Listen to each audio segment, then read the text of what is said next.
Bonjour, c'est Joël Bernard de moncoachdegolf.com. Bienvenue dans cette nouvelle vidéo dans laquelle je vais partager avec vous un outil très puissant sur le mental qu'utilisent tous les pros. Jack Nicklaus en a beaucoup parlé et je vais vous faire une démonstration justement en live. Vous allez pouvoir essayer et tester en même temps que moi. Vous allez voir comment c'est bluffant et je suis persuadé que ça va vous motiver à l'utiliser sur le parcours. Alors, j'ai pas encore parlé beaucoup de mental dans mes vidéos jusqu'à présent, non pas que je considère ça comme pas important, mais tout simplement que les demandes principales sont sur le swing, le putting, les approches, etc. Mais là, récemment, j'ai reçu pas mal de questions de votre part sur le mental, donc j'ai décidé de faire une série de 3-4 vidéos. Je vais voir en fonction des questions que vous me posez.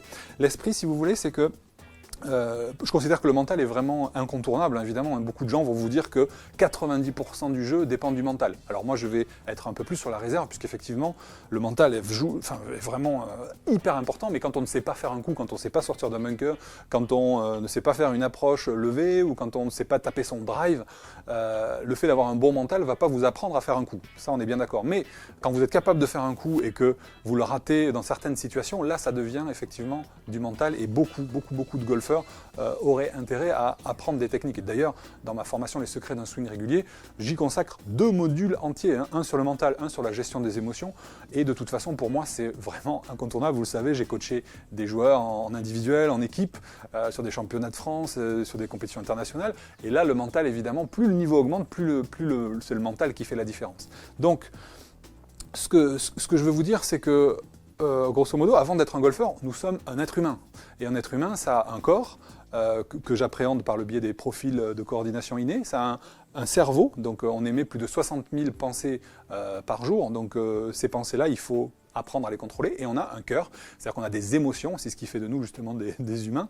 Et bien ces émotions, hein, sur un parcours de golf, elles sont très variables. On fait souvent les montagnes russes. Et justement, là aussi, il faut des outils pour gérer tout ça. Alors justement, je vais commencer aujourd'hui par vous donner un outil vraiment très puissant.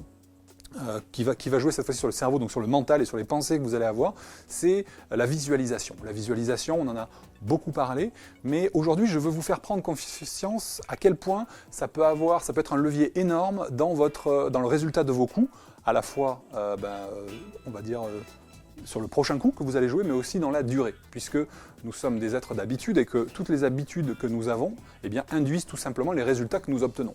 Donc, en changeant une habitude, en l'occurrence, si la visualisation ne fait pas partie de votre processus de préparation du coup, en la mettant en application, ça peut avoir vraiment une influence énorme. Et pour que vous en rendiez compte, je vais vous faire une petite démonstration que j'ai appris d'Anthony Robbins. Ça n'a rien à voir, c'est du développement personnel, donc ça n'a absolument rien à voir avec le golf, mais c'est du mental, et le mental, c'est, comme on vient de le dire, vraiment capital. Hein. Comment il s'appelle, Napoléon Hill, qui disait que tout ce que l'esprit humain peut concevoir, il est capable de le réaliser. Donc, ça veut dire qu'en visualisant en amont ce que vous voulez faire, si vous êtes capable de le visualiser, ça veut dire que vous êtes capable tout simplement de le réaliser. Tout ce qui a été fait, hein, la Tour Eiffel, tous les monuments, tous les bâtiments, tout ce qui est architecture, tout ça, ça a été de toute façon construit mentalement, puis ensuite ça a été mis sur papier, puis ensuite ça a été réalisé. Donc le premier processus, c'est mentalement de l'envisager. Et c'est ce que je vous proposais de faire, et surtout de vous rendre compte de la puissance de cette visualisation, si on l'a fait et si on ne la fait pas. Par exemple, je vais vous demander de faire un exercice tout simple. Vous allez pointer du doigt l'écran de votre ordinateur, de votre smartphone ou de votre tablette, vers moi. Vous pointez le doigt vers moi, c'est pas bien de pointer le doigt d'ailleurs. Mais on va maintenant tourner, vous allez tourner autour de vous en allant le plus loin possible. Voilà, donc là j'obtiens, ok, vous prenez un point de repère pour voir où votre index pointe à ce moment-là. Très simple. Maintenant, je vais vous demander de fermer vos yeux. Une fois que vous avez fermé les yeux, je vais vous demander de recommencer ce mouvement, mais cette fois-ci, pas physiquement, mais juste mentalement. Vous allez dans votre tête, voir votre index et votre bras tendus devant vous, faire le tour, tourner complètement, jusqu'à ce qu'il revienne en position de départ. Donc il va faire un tour complet. Si vous l'avez déjà fait, vous pouvez recommencer. Faites-le une deuxième fois. Voilà, et faites-le même une troisième fois. Très bien. Maintenant, on va reprendre l'exercice. Vous rouvrez les yeux, vous mettez l'index devant et on y va. On repart, tout simplement, après cette visualisation. Et là, voilà, je suppose que c'est comme moi. C'est à chaque fois, ça me fait marrer parce qu'à chaque fois, c'est rigolo. on va beaucoup plus loin. Je ne sais pas si vous l'avez vu. Alors, bien sûr, suivant les personnes, ça peut être variable. Hein. Vous pouvez aller, moi je suis allé à peu près 2 mètres plus loin que la première fois. Alors souvent on dit ouais, c'est parce qu'on est plus échauffé.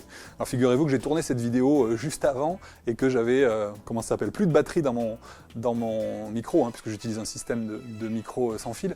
J'avais plus de, les piles étaient usées, donc j'ai parlé dans le vide, on n'entendait pas le son. Donc je suis en train de retourner cette vidéo et donc j'ai eu exactement le même résultat les 2 fois, sur la première et sur la deuxième. Donc c'est vraiment lié à cette visualisation. Vous pourrez le refaire à un autre moment de la journée. Vous pourrez demander à un ami, vous pourrez le faire à un ami. Vous allez voir, c'est juste hallucinant. De là, qu'est-ce que vous allez pouvoir en tirer? Eh bien, vous allez, et je l'ai proposé dans la formation Les secrets d'un swing régulier, et j'ai eu beaucoup de messages de gens qui étaient bluffés en disant oh, c'est génial ton truc. Alors c'est pas de moi, hein, évidemment, c'est quelque chose que je partage avec vous, que j'ai appris et que j'ai fait tester à mes élèves également, hein, et ils ont bien vu ce que ça pouvait apporter après pendant un parcours. Et c'est ce que je vous propose de faire maintenant, c'est qu'avant chaque coup, je vais vous demander de vous représenter mentalement le plus clairement possible ce que vous voulez faire. Mais il faut que ça soit possible. De toute façon, sinon vous ne pourrez pas le visualiser. Si par exemple vous êtes au bord du green et que vous êtes capable de visualiser la balle rentrer dans le trou, eh bien votre balle va avoir plus de chances de rentrer dans le trou. D'ailleurs, je suis sûr que ça vous est arrivé. Ça m'est arrivé, c'est arrivé à plein de gens, vous aussi forcément. Des fois, on est sur le green ou autour du green et on se dit oh celle-là, je la sens bien, elle va rentrer. Et boum, on la rentre. Donc quelque part, on l'a fait, on va dire de manière instinctive. On a visualisé le truc. On n'avait pas de doute que ça arrive. On le fait et ça marche. Et bien c'est aller vers ça que je vous propose de faire et de tester ça dès votre prochaine partie. Visualisez-le. Alors certains joueurs, Tiger Woods en l'occurrence, dit moi, pourtant Nicklaus c'était un peu son modèle, hein, c'était son modèle, et il disait moi, Nicklaus il dit tout le temps qu'il visualise chaque coup, moi j'y arrive pas, je vois rien. Effectivement, il y a 80% de la population qui sont des visuels et les autres sont kinesthésiques ou auditifs. Au niveau des canaux d'apprentissage ou de connexion avec le monde, bref. Et l'esprit, c'est que si vous faites partie de ces 20%, vous ressentirez beaucoup plus par, comme fait Tiger Woods, le corps, les mains, ou par l'auditif. C'est quelque chose qui ne me parle pas, parce que moi je ne suis pas du tout auditif, bref. Mais essayez de ressentir, en fait, par avance, ce que vous voulez réaliser. Que ce soit par la vision, par la sensation ou par l'auditif. Et vous allez voir, c'est juste bluffant. Alors, comme vous avez été nombreux à me poser des questions sur le mental, j'ai prévu de vous parler d'autres thèmes sur le mental, mais ce que j'aimerais, c'est que si vous sentez que vous avez des problèmes de confiance en vous, si vous avez des problèmes de concentration, bref, qui sont liés au mental, autant que je réponde à vos problèmes, puisque je suis là pour ça, hein, c'est ce que je veux faire au travers de mes vidéos, c'est vous aider à solutionner les problèmes et vous permettre de devenir des meilleurs golfeurs. Donc indiquez-moi tout simplement dans les commentaires juste en dessous de quel sujet vous voulez que j'aborde, bien sûr dans le mental, hein, puisque je vais faire une série dédiée avec 3-4 vidéos, je ne sais pas encore, ça dépendra du nombre de questions. Hein. Si j'ai 2 questions sur le mental, je ne vais pas m'éterniser, je vais passer à autre chose. Mais si vous avez envie d'avoir des informations comme ça, des outils ou quoi que ce soit, indiquez-le moi juste en dessous. Et je vous dis à très bientôt dans la prochaine vidéo.